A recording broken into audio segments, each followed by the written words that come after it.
네, 윤태곤의 눈 의제와 전략그룹 더모아의 윤태곤 정치 분석 실장 오늘도 나와 계십니다. 안녕하세요. 네, 안녕하세요. 그 총선 얘기 계속 연속으로 하기로 했는데 오늘 한 두 번째쯤 되네요. 그렇죠. 그 김경래 앵커 볼 때는 어떤 것 같으세요? 이 스튜디오에서 느끼는 거 말고 그냥 일상생활에서 느끼는 총선 분위기.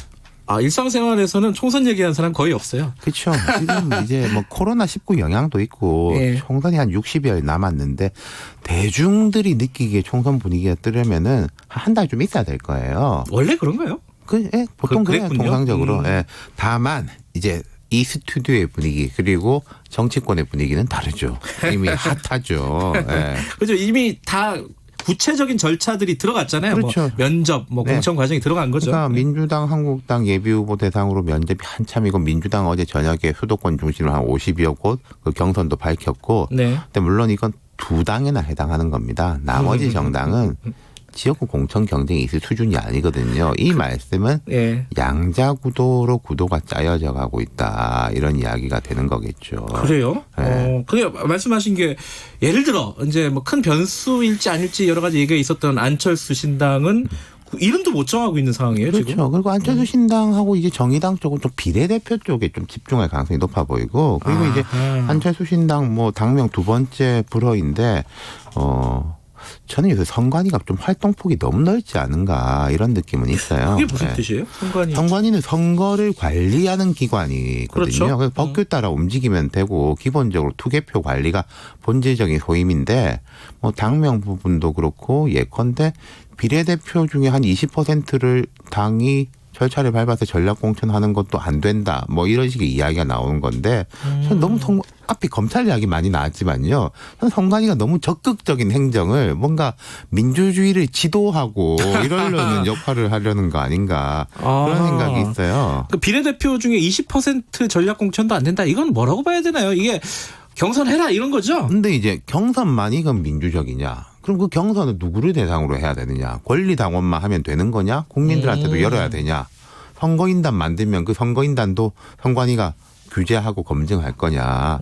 세계적으로 한국 선관위 같은 건 없어요. 한국 그래요? 검찰도 없다고들 너무 하지만 디테일한 것까지 규제를 하려고 한다? 그렇죠. 그렇군요. 다른 얘기 좀 해보죠. 그 지금 한참 뜨거운 데가 언론에서 뜨거운 데는 PK입니다. PK. 그렇죠. 예. 지금 이제 홍준표, 김태호 두 사람이 이제 관심 모으지 않습니까? 이건 두 가지 포인트에서 볼 수 있어요. 첫 번째는 한국당 공천관리위원회 파워.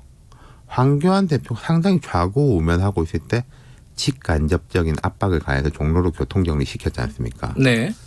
그 다음이 이제 한국당 내 전직 대표 내지 대권 주자급, 뭐 김병준 전 비대위원장 일찌감치 당의 뜻에 따르겠다라고 했고, 사실 홍준표 전 대표는 이 한국당 쪽에서 되게 뭔가 다루기 어려운 사람, 약간 피하는 사람이거든요. 근데 김영호 공관위원장이 직접 만나고 이런 식으로 해가지고 지금 원래는 뭐 밀양, 의령, 함안, 창녕 나가겠다라고 했는데 양산을 쪽으로 정리를 시켰지 않습니까? 그것만으로도 큰 성과다. 뭐 이런 얘기를 했었죠. 이쪽이 이제 원래 창녕 이쪽은 서부 경남이 한국당 입장에서는 아주 텃밭이라서 좀 다른 사람이 나가도 당선 가능성이 높은 곳이에요.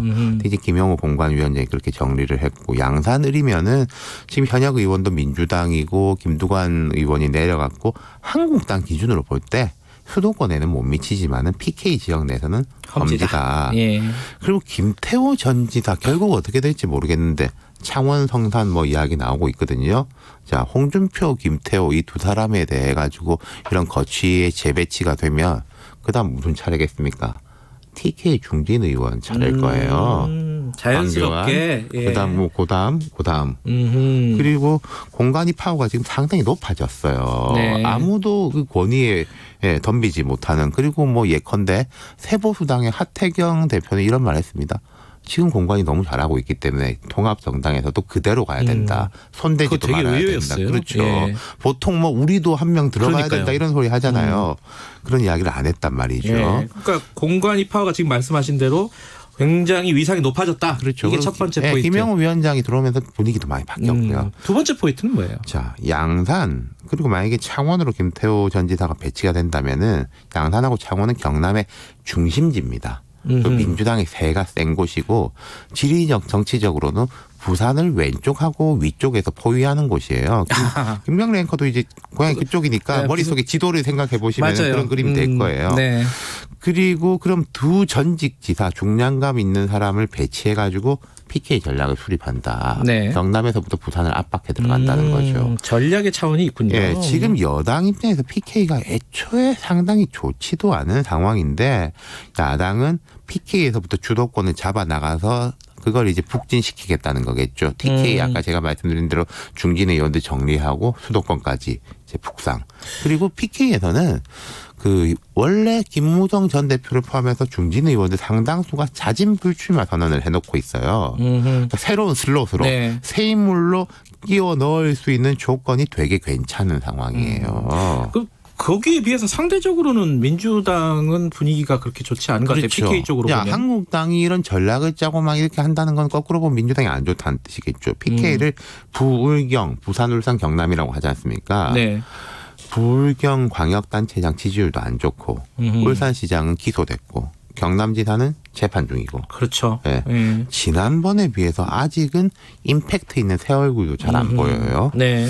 그래서 그런지 이제 그제 김부겸, 김두관, 김영춘 세 사람 KKK 네. 이 세 사람이 공동 KKK네요. 네, 공동 성명을 냈습니다. 예. 영남 지방의 민생 피해가 중앙 정부가 느끼는 것보다 훨씬 심각하다. 추경 편성, 당내 민생 대책 특위 설치, 긴급 당정 협의가 필요하다. 이렇게 강하게 목소리를 냈어요. 위기감이 있다. 이런 표현으로 가도 될까요? 영남 지역 경제가 심각하다는 이야기가 어제 오늘 말이 아닌데 코로나 영향이 꼭 영남에만 있겠어요? 그렇죠. 이제 전국적인 이들이 사안이죠. 이제 총대를 맨 것이고 또 추경 같은 거는 야당이 별로 반대할 명분이 없을 것이다. 총선 앞두고 민생 예. 살리자는데 반대한단 말이냐. 예. 그리고 또 하나는 자, 이 KKK라고 말씀드렸지만은 이 세 사람의 이미지가 어떤 거냐. 온건 합리. 아, 그러네요. 약간 뭐 강성 이 민주당 주류하고 약간 거리가 있어 보이는 사람들이에요. 김부겸, 김두관, 김영춘. 그렇죠. 예. 민주당이 왜 이 세 사람을 영남권의 얼굴로 내밀었겠느냐라는 자체가 민주당의 영남권 전략은 좀 안정.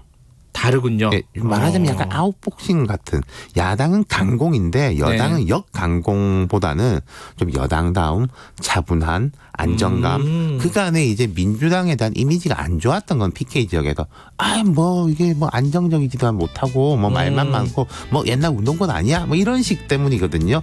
그거가 아닌 사람들은 내세우겠다라는 전략이 맞부딪히고 있는 거죠. 전략이 양쪽이 굉장히 다르군요. 네. 이것도 뭐 관전 포인트 중에 하나일 것 같습니다. 고맙습니다. 감사합니다. 윤태곤의 눈이었습니다. 2부는 여기까지고요. 잠시 후 3부에서 다시 뵙겠습니다. 일부 지역국에서는 해당 지역 방송 보내드립니다.